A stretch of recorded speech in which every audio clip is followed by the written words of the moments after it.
My name is Monica, and my story begins in a bustling household where love was abundant, if not always equally distributed. Growing up, our home was a cacophony of laughter, cries, and the constant patter of little feet. I was the second oldest, sandwiched between my brother Jake, who was just a year my senior, and my two younger sisters, Emma and Lily, who came into our lives when I was already in my early teens. From an early age, I learned the art of responsibility. While other kids my age were out playing, I was often found in our modest kitchen, helping Mom prepare dinner, or in the living room, cradling a fussy Emma or Lily. It wasn't always easy, but it taught me invaluable lessons about compassion and hard work. Our parents, John and Sarah, were hardworking individuals who dreamed of giving us a better life than they had. Dad worked long hours at the local factory, while Mom juggled part-time jobs and household duties. They weren't rich by any means, but they managed to keep food on the table and a roof over our heads. However, there was an undercurrent in our family dynamics that I couldn't ignore. Jake, my older brother, seemed to hold a special place in our parents' hearts. "Jake's the oldest," Dad would say, ruffling his hair affectionately. "He's carrying on the family name. That comes with responsibilities and perks." As we grew older, the disparity became more apparent. When it came time for high school graduation, Jake got a car. I got a heartfelt card and a promise that they'd help with college expenses. It wasn't that I was unloved, far from it. But the preference was clear, and it shaped our family dynamics in subtle ways. My sisters, Emma and Lily, looked up to me with adoring eyes. Being significantly younger, they often saw me as a second mother figure. I took this role seriously, determined to be the kind of role model they deserved. As high school drew to a close, I set my sights on college. My parents, true to their word, had set aside money for our education. It wasn't enough to cover everything, but it was a start. I chose to study finance, a practical field that I hoped would lead to a stable career. My chosen field of study, finance, proved to be as demanding as I'd anticipated. Long nights in the library became my new normal, but I tackled each assignment with the same determination I'd applied to helping Mom with household chores. Despite the workload, I made sure to call home regularly. Mom would fill me in on the family gossip, Dad would grunt his hellos, and my sisters would fight over the phone to tell me about their days. Jake's updates were less frequent, usually relayed through Mom. He'd started working at a local company, showing little interest in further education. Our parents, especially Dad, seemed pleased with his progress. "Your brother's really finding his feet in the business world," Dad would say during our infrequent conversations. "He's got a knack for it." I'd murmur my agreement, pushing down the small spark of competitiveness that flared up. This wasn't a race, I reminded myself.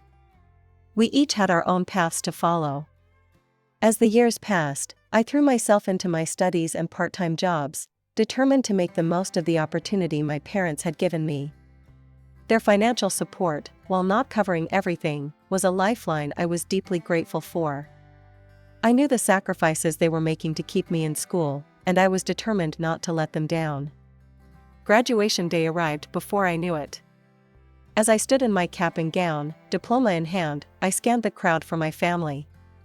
There they were, Mom and Dad beaming with pride, Emma and Lily waving enthusiastically, and even Jake had made it, standing a bit apart with a half-smile on his face. After the ceremony, Mom hugged me tight. "We're so proud of you, honey," she said, her eyes glistening. Dad nodded, patting my shoulder awkwardly but affectionately. "You've done well, Monica. Now it's time to make your mark in the world." As we celebrated over dinner, I shared my plans to stay in the city and start my career. A part of me had considered returning home, but the opportunities here were too good to pass up. My entry-level position at a financial firm demanded long hours. Visits home became less frequent, limited to major holidays and the occasional long weekend. But I never forgot my roots, calling regularly and sending care packages to my sisters. It was during one of my rare visits home, nearly a decade after I'd first left for college, that everything changed. I was sitting in the kitchen with Mom, catching up over coffee, when my phone rang. It was my boss. "Monica, I have some news," he said, his voice unusually serious. "We're opening a new branch in your hometown, and I want you to head it up. It's a big promotion, but it would mean relocating. Are you interested?" "Yes," I heard myself say. "I'm definitely interested." When I got the job offer back in my hometown, my company said they'd pay for an apartment. But Mom and Dad insisted I move back home. "Come on, Monica," Mom pleaded, "it'll be just like old times." I couldn't say no. On my first day back, I walked into our old house. It looked smaller than I remembered. Emma and Lily, now in their late teens, ran to hug me. Jake lived separately and was already engaged. Later that night, after unpacking, I sat with Emma and Lily in our old room. It felt good to be back, listening to their stories and laughing together. "So, tell me about Jake's fiancée," I said. Emma and Lily shared a look. "Her name's Vanessa," Emma said slowly. "She's different." Lily nodded. "Yeah, she's from a rich family. Her dad owns the company Jake works for now." Something in their tone made me curious. "Different how?" They didn't say much more, just shrugged and changed the subject. I decided to drop it for now. The next few weeks were busy. I started my new job, setting up the branch office. It was hard work, but I loved it. In the evenings, I'd help Emma and Lily with homework or chat with Mom while she cooked dinner. One Sunday, we were all sitting around the table when the doorbell rang. Mom jumped up to answer it. "It's Jake and Vanessa," she called out. I stood up, eager to see my brother and meet his fiancée. Jake walked in first, looking sharp in a suit. Behind him was a tall, slim woman with perfect hair and clothes that probably cost more than my monthly rent. Vanessa looked around our house like it was beneath her. "Oh, how quaint," she said, picking up one of Mom's knickknacks. I watched, confused, as Mom and Dad fussed over her. They kept asking if she needed anything, apologizing for the smallest things. Emma and Lily were quiet, eyes down. When Vanessa made a nasty comment about Lily's clothes, I'd had enough. I pulled Emma aside. "What's going on?" I whispered. "Why is everyone letting her act like this?" Emma sighed. "Jake works for her dad now. It's a big deal. Mom and Dad are scared if we upset her, Jake might lose his job." I was shocked. This wasn't the family I knew. We'd never let anyone treat us like this before. Things got worse at dinner. Vanessa started on me, making snide remarks about my job and clothes. I saw red. "Look," I snapped, "I don't know who you think you are, but in this house, we treat each other with respect. If you can't do that, maybe you should leave." The room went silent. Vanessa's face turned ugly. She stood up, grabbed her purse, and stormed out. Jake followed, looking torn. As soon as they left, Mom and Dad rounded on me. "Monica, how could you?" Mom cried. "You know how important this is for Jake." Dad looked disappointed. "You need to control your temper. This could ruin everything for your brother." I couldn't believe what I was hearing. They kept at it, begging me to apologize, to be the bigger person. Finally, just to shut them up, I agreed to try and make peace with Vanessa. The weeks flew by, and suddenly Jake's wedding was all anyone could talk about. Vanessa took charge, bossing everyone around like she was running a military operation instead of planning a party. She dragged us to endless dress fittings, insisting we buy expensive gowns that matched the venue's aesthetic. When I suggested something more affordable, Vanessa just laughed. "Oh, Monica," she sneered, "we can't have you looking cheap at my wedding, can we?" The bachelorette party was next on her list. Vanessa handed out a minute-by-minute schedule, complete with mandatory activities and outfit changes. It was ridiculous, but Mom kept giving me these pleading looks, so I bit my tongue. Then came the bombshell. Vanessa wanted us to dance at the wedding. Not just a simple waltz, mind you. No, she was planning a full-on performance. "It'll be the highlight of the reception," she gushed. You'll all look so cute. My stomach dropped. I'd hurt my back years ago in a car accident. Dancing wasn't really my thing anymore. But I figured, how bad could it be? Turns out, pretty bad. I showed up at the dance studio, and the choreographer started talking about splits and lifts and all sorts of crazy moves. Vanessa was there, barking orders like a drill sergeant. Come on, ladies, put your backs into it. I pulled out my phone, thinking I'd record it to practice later. But as I watched, I realized there was no way I could do this. It was way too much. Hold on, I said, this is insane. We're not circus performers, Vanessa. I can't do these moves. Vanessa's face turned ugly. What do you mean, you can't? Of course you can. Stop being difficult, Monica. I stood my ground. No, I mean it. I have an old back injury. This kind of dancing isn't possible for me. That's when Vanessa really lost it. She started yelling, throwing around words I won't repeat. Then she hit me with this gem. Fine. If you won't dance, you owe Jake $3,500 as a wedding gift. It's only fair, since you're ruining my special day. I was speechless. I looked at Emma and Lily, hoping they'd back me up. But they just stared at the floor, Mom's warnings clearly ringing in their ears. That was it. I'd had enough. You know what, Vanessa? Keep your damn dance. I'm out of here. I stormed out of the studio, my hands shaking as I clutched my phone.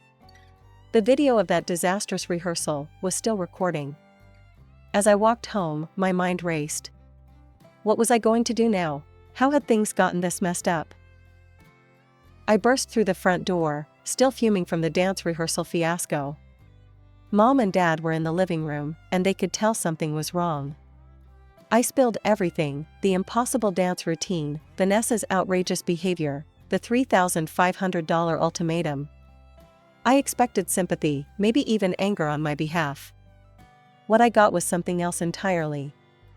Dad's face turned red. Monica, how could you? After everything we've talked about. This wedding is so important for Jake's future. You need to apologize to Vanessa right now and agree to do the dance. I couldn't believe what I was hearing. Apologize? For what? Having a spine injury? Standing up for myself?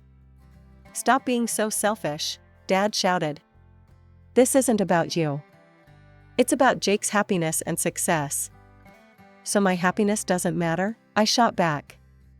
My health? The argument escalated quickly.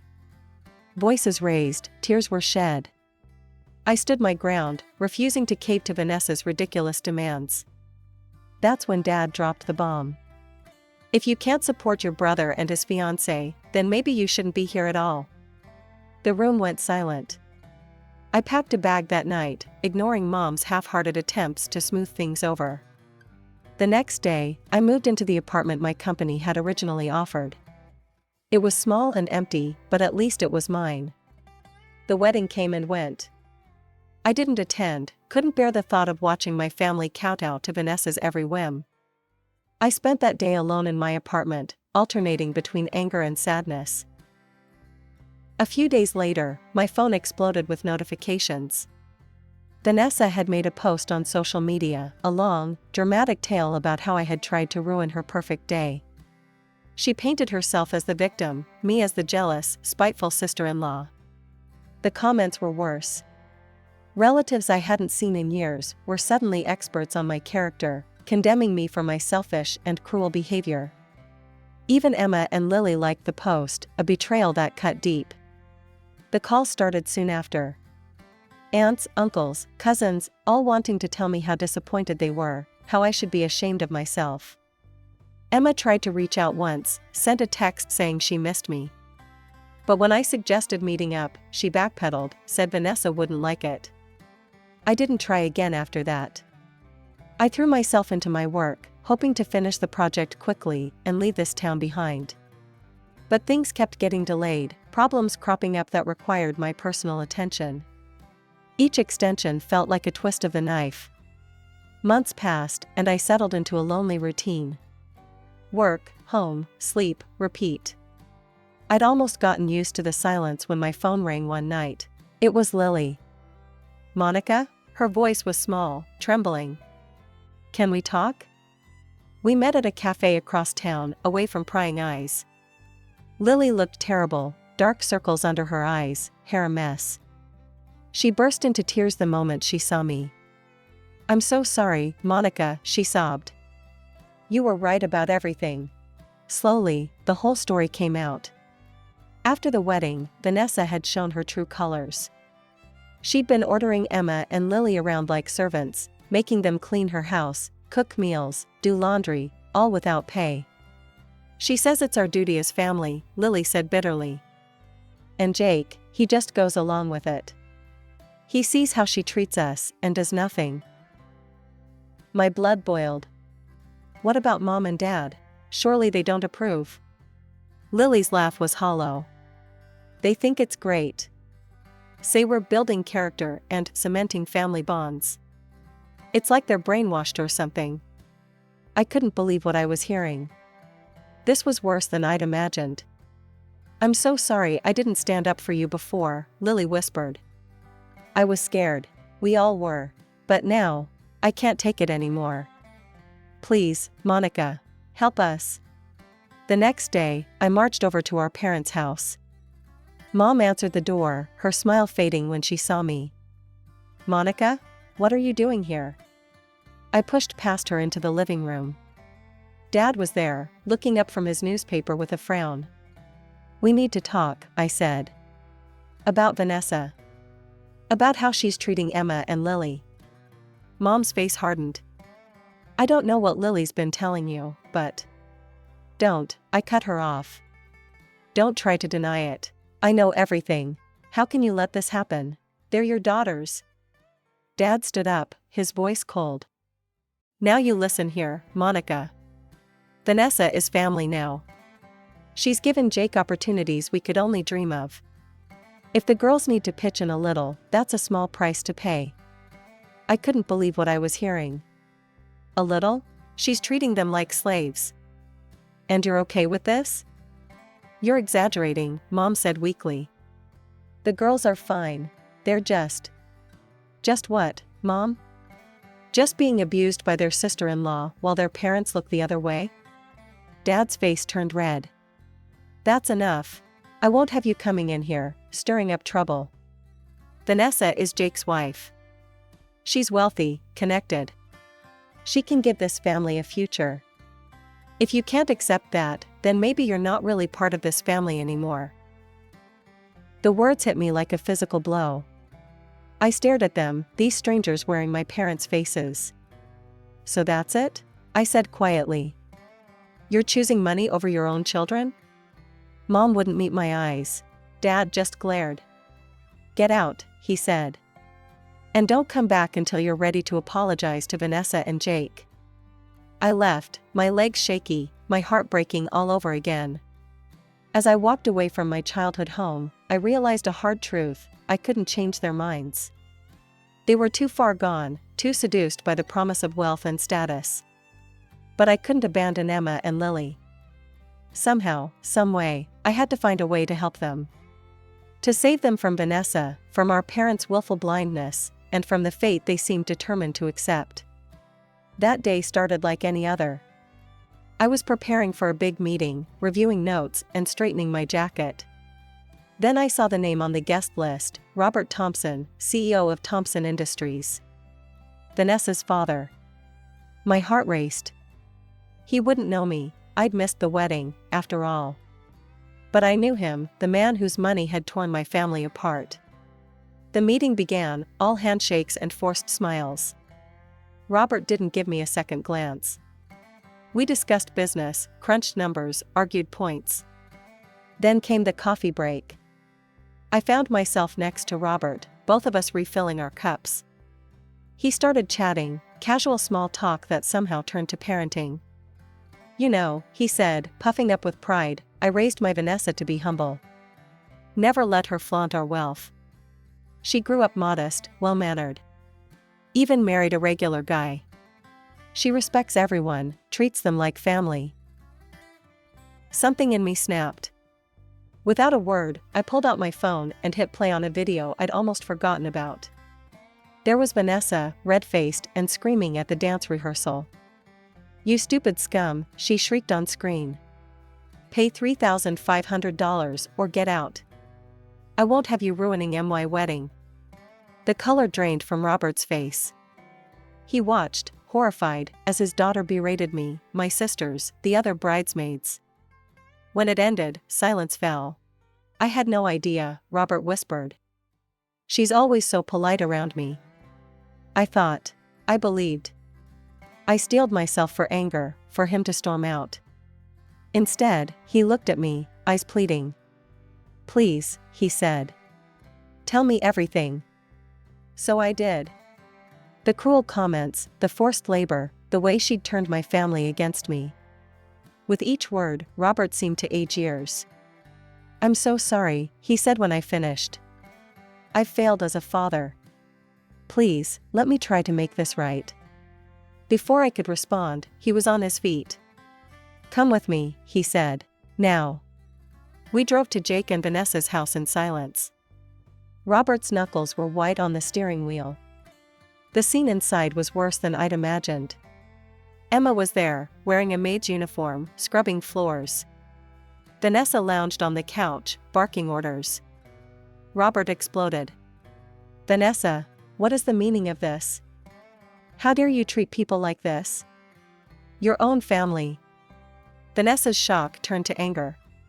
She pointed at Emma. "I won't apologize to servants." Robert's face turned purple. "That's it. You're cut off. No more money, no more house. I'm ashamed to call you my daughter." Jake tried to intervene. "Sir, please. The girls don't mind helping out. It's no big deal." Robert rounded on him. "And you? Letting your wife abuse your sisters? You're fired. Both of you, out of my sight." He turned to me and Emma, his voice softening. "I'm so sorry. For everything. Please, let me help make this right." As we left, Vanessa's shrieks fading behind us, I felt a mix of emotions, relief, vindication, but also sadness. This was a Pyrrhic victory at best. The fallout from Robert's intervention was swift and merciless. Instead of seeing reason, my parents doubled down on their support for Jake and Vanessa. They were furious with me, blaming me for ruining Jake's cushy life. "How could you do this to your own brother?" Mom wailed over the phone. "He had everything, and now it's all gone because of you." Dad was even worse. "You've always been jealous of Jake," he spat. "Well, congratulations.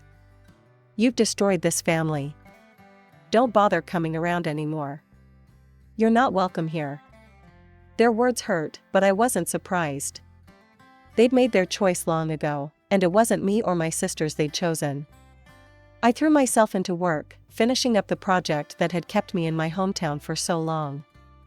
The day it was complete, I packed up my apartment and left without looking back.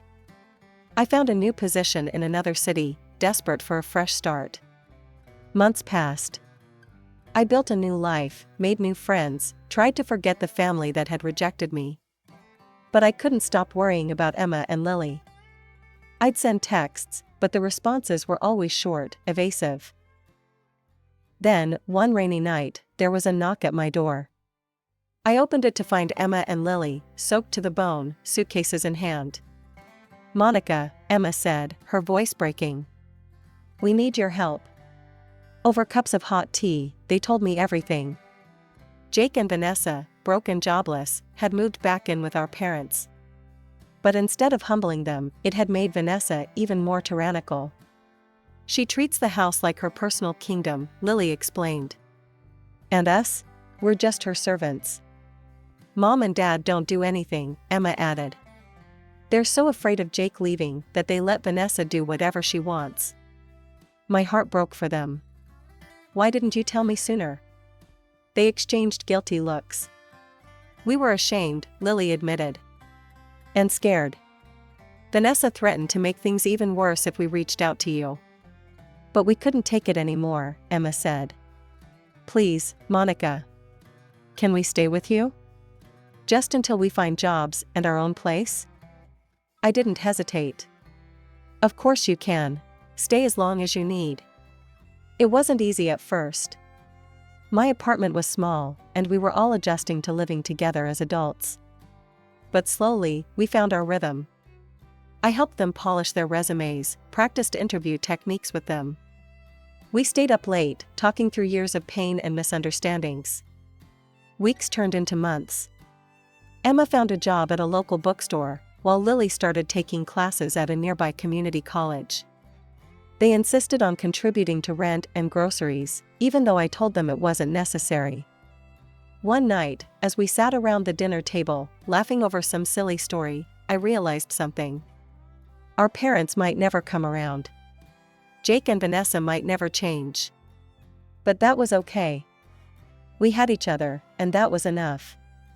As I looked at my sisters, strong, resilient, finally free to be themselves, I knew we'd be all right. Whatever came next, we'd face it together. As a real family should.